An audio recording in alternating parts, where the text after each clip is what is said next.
Welcome to எங்கள் வீட்டு சமையல். எல்லாரும் எப்படி இருக்கிறீர்கள்? எல்லாரும் நலமாக இருப்பீர்கள் என்று நினைக்கிறேன். இன்றைக்கு நான் உங்களுக்காக செய்து காட்ட போறது குலைசாதம் தான் செய்து காட்ட போறேன். இதை செய்து காட்டுறதுக்கு முன்னாடி இந்த சேனலை இதுவரைக்கும் சப்ஸ்கிரைப் பண்ணாதவங்க பண்ணிக்கொள்ளுங்க. அப்பதான் நான் போடுற ஒவ்வொரு புதிய வீடியோக்களும் உங்களை உடனுக்குடன் வந்து சேரும். இப்ப நாங்கள் இந்த குலைசாதம் ஈஸியா எப்படி ரைஸ் குக்கர்ல செய்தெடுக்கலாம் என்றதை பார்ப்போம்.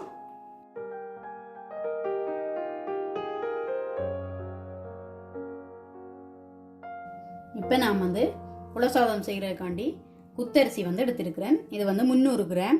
இதை நான் நல்ல வடிவாக கழுவி 1 மணித்தியாலம் ஊற வச்சு எடுத்து வச்சிருக்கிறேன். இதுக்கு இப்போ நாங்கள் தேவையான அளவு தண்ணி சேர்த்து அவிய விடுவோம்.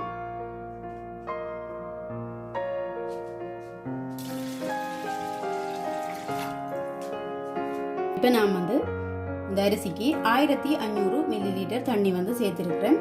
இப்போ இதை நாங்கள் கொதிக்குந்தனைக்கும் அவிய விடுவோம்.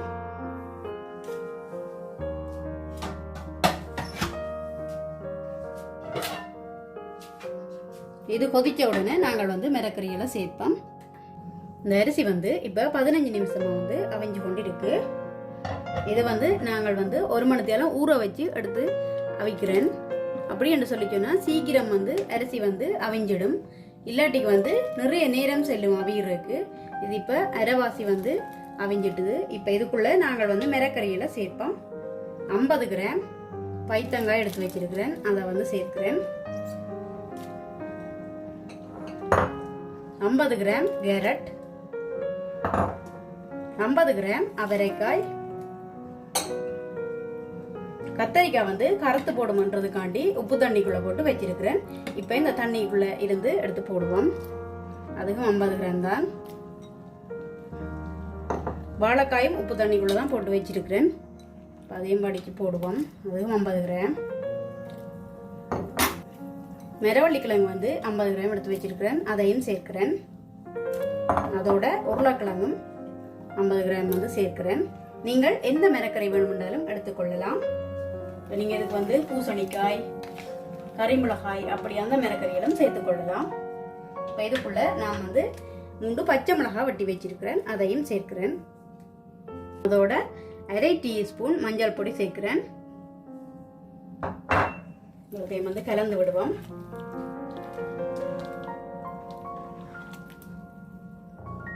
இப்போ நான் 150 கிராம் பருப்பு எடுத்து அதை நல்ல வடிவாக கழுவி வச்சிருக்கிறேன். இப்போ அதையும் இதோடைய சேர்க்கிறேன். இப்போ இந்த கலவைக்கு தேவையான அளவு உப்பு சேர்ப்போம். நான் 2 டீஸ்பூன் போட்டிருக்கிறேன். இதை நல்ல வடிவாக கலந்து விட்டுட்டு மூடி விடுவோம். இப்போ நான் இந்த மிளகறிகள் எல்லாம் சேர்த்தா பிறகு 15 நிமிஷமா அவிஞ்சு கொண்டு இருக்குது. இப்போ பார்த்தீங்கன்னா மிளகறிகள் சோறு எல்லாம் ஓரளவு அவிஞ்சு வந்துட்டுது. இப்போ இதுக்குள்ள நான் ஒரு சின்ன எலுமிச்சம்பழம் அளவு புளி எடுத்து கரைச்சி வச்சிருக்கிறேன். அதை இப்போ இதுக்குள்ள சேர்க்கிறேன். அதோட 1.5 டேபிள் ஸ்பூன் கறிமிளகாய் தூள் சேர்க்கிறேன். இதை நல்லபடியாக கலந்து விடுவோம். உப்பு உரைப்பு உங்களோட அளவுக்கு ஏற்ற மாதிரி போட்டுக்கொள்ளுங்க. அடுத்த தக்காளி பழம் சேர்க்க விரும்பினா இப்போ தூள் சேர்க்கைக்குள்ள தக்காளி பழத்தை நீங்கள் சேர்த்துக்கொள்ளுங்க. இப்போ தூளெல்லாம் போட்டு நல்ல வடிவாக கலந்து விட்டாச்சு. இப்போ இந்த தூளிൻ്റെ பச்சை வாசனையெல்லாம் போகும் நினைக்கும். இதை நாங்கள் நல்ல வடிவாக மூடி அவிய விடுவோம். குலைசாதம் அவிகிற நேரத்துக்குள்ள நாங்கள் தாளிச்சு எடுப்போம். அதுக்கு நான் 3 டேபிள் ஸ்பூன் நெய் சேர்க்கிறேன். நீங்கள் சமையல் எண்ணெய் வேணுமென்றாலும் சேர்த்துக்கொள்ளலாம். ஆனால் நெய் சேர்த்தீங்கன்னா சுவை நல்லா இருக்கும். இப்போ நெய் நல்லா சூடாகிட்டு நான் 1 டீஸ்பூன் கடுகு சேர்க்கிறேன். கடுகு நல்லா வடிக்கட்டும். கடுகு நல்லா வடிச்சிட்டுது. 2 டீஸ்பூன் பெருஞ்சீரகம் சேர்க்கிறேன். அதோட 2 கருவேப்பிலையும் சேர்க்கிறேன். 2 வெங்காயம் பெரிய வெங்காயம் நீள வாக்கில் கட் பண்ணி வச்சிருக்கிறேன். இப்போ அதையும் இதுக்குள்ள சேர்க்கிறேன். இப்போ இந்த வெங்காயம் ஓரளவு வந்துட்டுது. இப்போ இதுக்குள்ள நான் வெட்டி வச்சிருக்கிற 3 செத்தல் மிளகாய் சேர்த்து அதையும் நல்ல வடிவா வறுத்தெடுப்போம்.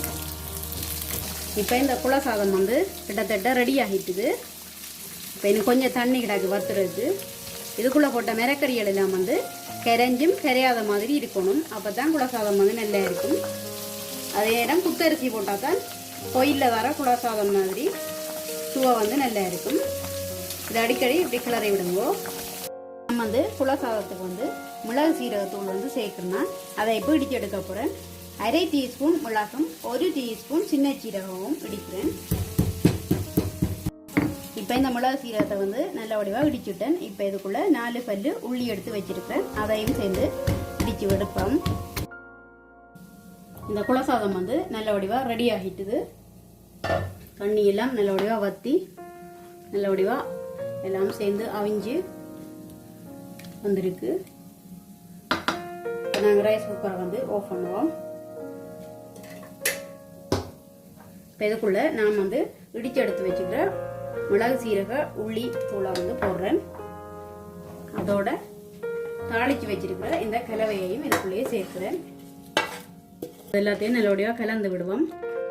மிளகு சீரகத்தூள் வந்து கண்டிப்பாக சேருங்கோ. அது சேர்த்திங்களேண்டா சுவை வந்து நல்லா இருக்கும்.